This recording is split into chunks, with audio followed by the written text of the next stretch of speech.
안녕하세요. 푸르미 이동환경교실 푸르미 선생님이에요. 이번 시간에는 우리 주변에 있는 유해 물질에 대해 알아보도록 하고 생활 속에서 친환경 물질 사용 실천 방법을 공부하면서 관련 직업에 대해서도 알아보는 시간을 가져보도록 할게요.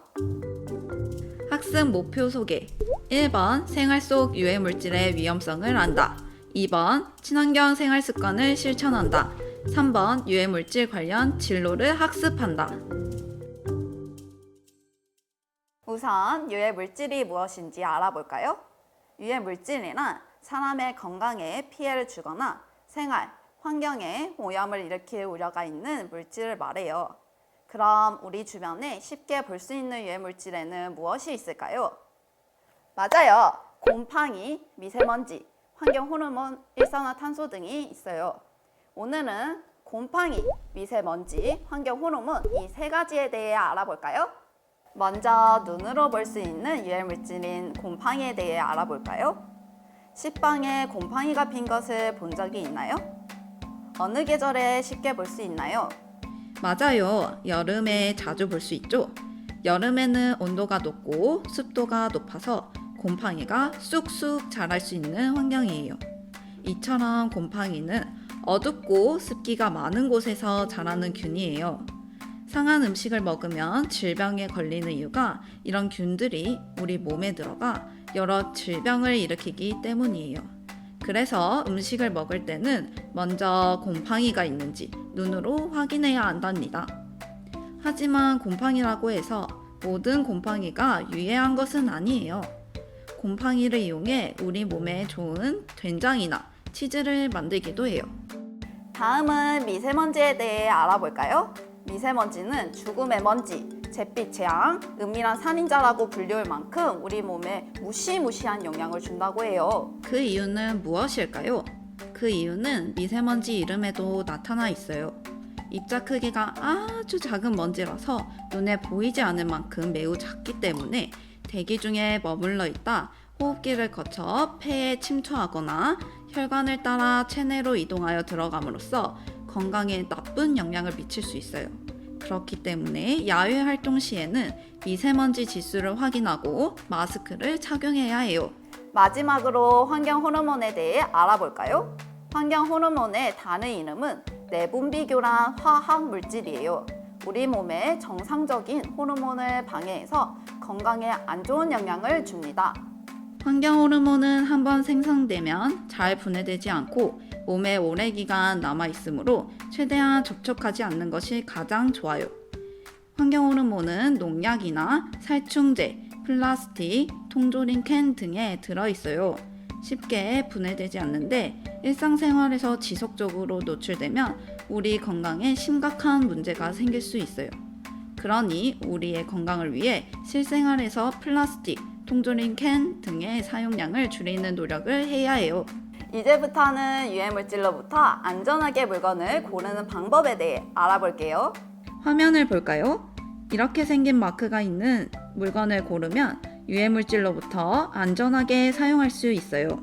이 마크의 이름은 오른쪽은 KC 마크, 왼쪽은 친환경 마크예요. KC 마크와 친환경 마크는 다른 제품에 비해 안전한 성분을 가지고 있어 국가에서 인증한 제품에 붙여주는 마크예요. 유해물질로부터 나를 지키는 첫걸음은 인증 마크가 있는 제품을 구입하고 사용하는 것이에요. 마크 중에 우리가 주의해야 될 마크도 있어요. 가짜 친환경인 그린워싱이에요. 그린워싱이란 그린과 화이트워싱이라는 단어의 합성어예요. 기업이 실제로는 환경에 좋지 않은 영향을 끼치는 제품을 생산하면서도 광고를 통해 친환경적인 이미지를 내세우는 행위를 말해요. 기업의 이익을 위해 소비자를 현혹하는 그린워싱 제품들을 주의해야 해요. 이러한 제품들이 증가하게 되면 문제가 뭘까요?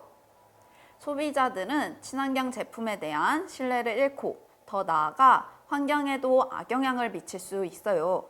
올바른 친환경 인증 마크를 익히고 제대로 된 제품을 선택하는 것이 건강과 환경을 지키는 똑똑한 소비자가 되는 방법이에요. 진짜 친환경 마크는 생산부터 폐기까지 친환경 완전체라는 것을 인정받아야 하고 환경 표지 제도와 환경부 인증을 받아야 해요. 그럼 유해물질과 관련 있는 직업에 대해 알아볼까요? 화학 물질로 인해서 국민의 건강과 환경상의 문제가 발생하지 않도록 적절한 시설 설비의 유지, 기술 개발과 정보 교환 등 필요한 조치를 하는 유해 화학 물질 관리자분들이 있어요. 그리고 이 사람들은 화학 물질의 적절한 관리를 위해 국가의 정책에 참여하고 협력하는 일을 한답니다. 이처럼 유해 물질을 찾아내고 환경 안전을 관리하는 직업을 환경 안전 전문가라고 합니다. 이번 시간은 우리 친구들이 직접 환경 안전 전문가가 되어보는 시간이에요. 코딩 보신 알버트를 이용하여 유해물질에 대해 좀 더 자세하게 알아보도록 해요. 교구를 소개하기 전에 모든 별로 앉았나요? 모든 별로 앉았다면 체험 프로그램 시작하겠습니다. 이 프로그램은 알버트라는 로봇과 명령 카드, 골든벨 정답 퀴즈 카드, 설명 카드, 대형 보드판, 개인 보드판, 물질 구성 요소들이 들어간 투명 원통으로 구성되어 있습니다. 골든벨 정답 퀴즈 카드는 마지막에 사용하니 지퍼백에서 꺼내지 말아주세요. 모든 별로 알버트와 명령 카드, 개인 보드판을 나눠주세요. 우선 알버트에 대해 먼저 소개할게요. 알버트는 코딩별에서 온 외계인이에요. 카드를 통해 명령을 내리는 대로 움직이고 여러 가지 센서를 가지고 있어요. 그럼 지금부터 알버트랑 친해지는 시간을 가져보도록 하겠습니다. 알버트랑 교감을 해야 알버트를 잘 움직일 수 있겠죠? 알버트의 구조와 센서에 대해 알아볼까요? 우선 알버트의 뒤쪽에 있는 전원을 켜볼게요. 켜졌나요? 알버트 아래에 삑 소리가 날 때까지 카드를 집어넣어 입력해요. 여기서 중요한 유의사항은 알버트를 들어 올리지 말고 카드를 밑으로 깊숙이 넣어주세요. 명령어 입력이 끝났으면 알버트 배 쪽에 있는 터치 센서를 인식시켜 프로그램을 실행시켜요. 런 프로그램 명령 카드를 이용해 실행시킬 수도 있어요. 또한 터치 센서를 짧게 누르면 바로 이전 입력 값이 삭제되어 없어져요. 길게 누르면 메모리가 삭제돼서 프로그램이 없어져요. 클리어 프로그램 카드를 인식시켜도 삭제돼요. 이제는 명령어 카드를 사용하여 개인 보드판에 있는 1번부터 5번까지 알버트를 이동시켜 보세요. 1번부터 5번까지 알버트를 이동시켜 보았나요? 알버트랑 친해졌다면 이제 본격적인 게임을 진행하도록 하겠습니다. 알버트의 손이 되어줄 노란색 집게를 알버트 배 쪽에 있는 구멍에 장착해 주세요. 그리고 대형 보드판을 바닥에 깔고 물질 구성 요소들이 들어간 투명 원통을 보드판 위에 위치시켜 주세요. 이때 물질 구성 요소들이 있을 만한 공간에 위치시켜 주세요.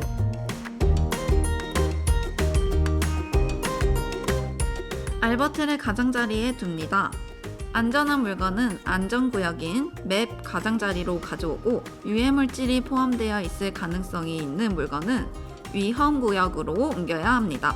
모두 한마음이 되어 미션을 클리어해 보아요. 한번 정답을 맞춰볼까요? 가장자리에는 친환경 의자, 친환경 그네, 친환경 지우개, 면 필통, 친환경 화장품, 친환경 재료 장난감, 친환경 치약, 천연 세제가 위치하고 있으면 됩니다. 위험구역은 포름알데히드 벤츠, 납 그네, 가소성 지우개, 화학물질 필통, 유해 화장품, 플라스틱 장난감, 유해물질 포함 치약, 화학세제가 위치하고 있으면 정답입니다. 우리 친구들 퀴즈 잘 풀어보았나요? 몇 개나 맞췄어요? 정말 대단해요. 모두 힘을 모아 다 맞춰준 친구들에게 박수를 보내보도록 할까요? 그럼 이제 마지막 활동인 골든벨 퀴즈를 해볼까요? 골든벨 정답 카드를 지퍼백에서 꺼내주세요. 우선 모든 별로 알버트를 맵에 한 줄로 세워봅시다. 골든벨 퀴즈 문제를 보고 골든벨 카드 정답 부분으로 알버트의 카드 코딩을 시켜주세요. 정답이 입력되었다면 한 칸 전진하고 오답이 입력되면 빛이 들어오거나 소리가 나요. 자, 그럼 퀴즈를 시작해볼까요? 1번 문제. 다른 제품에 비해 제품의 환경성을 개선한 경우 붙이는 마크의 이름은 무엇일까요? 모든 원들과 상의해서 정답 카드를 코딩시켜 주세요.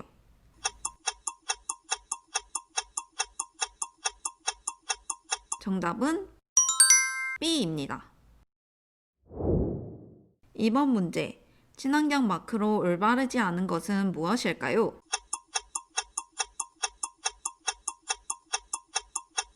정답은 C이죠. C에 있는 마크는 재활용 마크입니다. 3번 문제. 환경부에서 생활화학 제품 중 안전기준에 적합한 제품에만 부여하는 번호의 이름은 무엇일까요?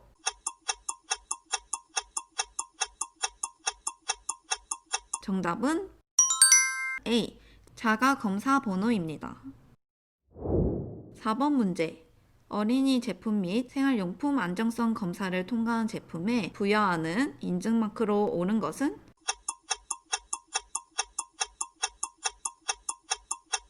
정답은 케이스 마크인 D를 고르시면 되겠죠? 5번 문제.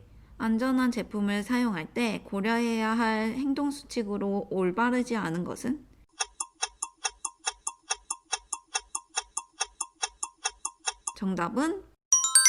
정답은 C. 적정량만큼만 사용해야 합니다. 6번 문제. 다음 제품 중 가장 안전한 제품을 고르세요.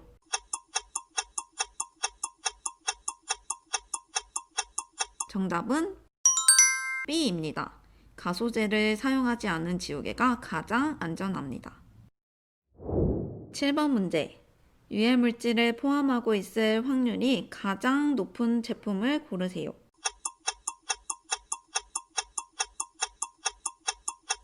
정답은 A입니다. 8번 문제.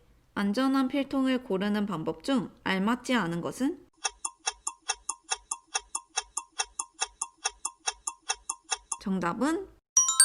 정답은 B.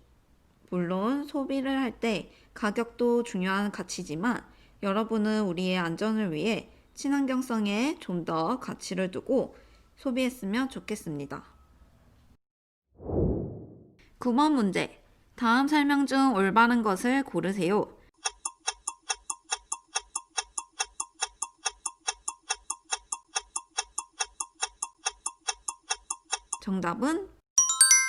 정답은 C. 플라스틱 장난감은 가급적 빨지 않는 게 안전합니다.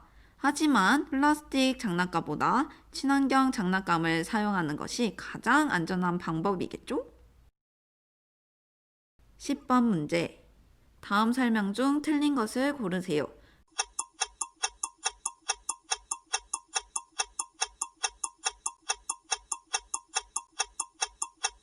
정답은 D. 천연 재료로 만든 제품이라도 적정량을 사용하지 않으면 독성이 생길 수 있기 때문에 모두 안전하다고는 볼 수 없어요.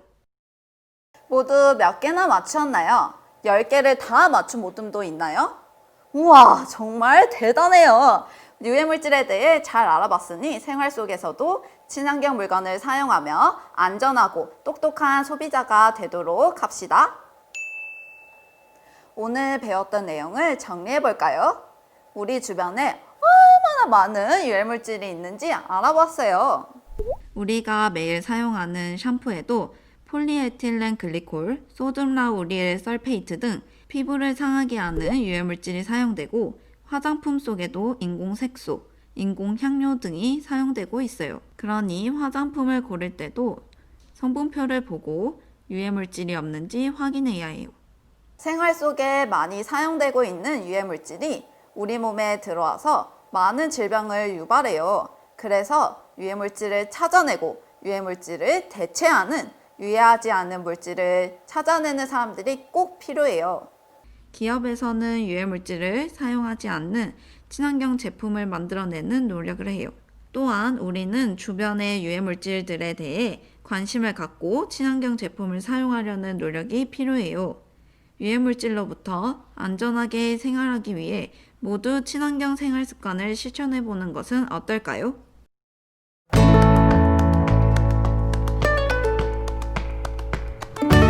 지금까지 유해 물질로부터 안전한 생활을 하기 위한 노력에 대해 푸르미 선생님이랑 함께 살펴보았는데요. 오늘 배웠던 내용을 토대로 우리가 배운 환경 안전에 관한 다양한 친환경 생활 습관을 실천하는 친구들이 되기를 바래요. 그럼 안녕!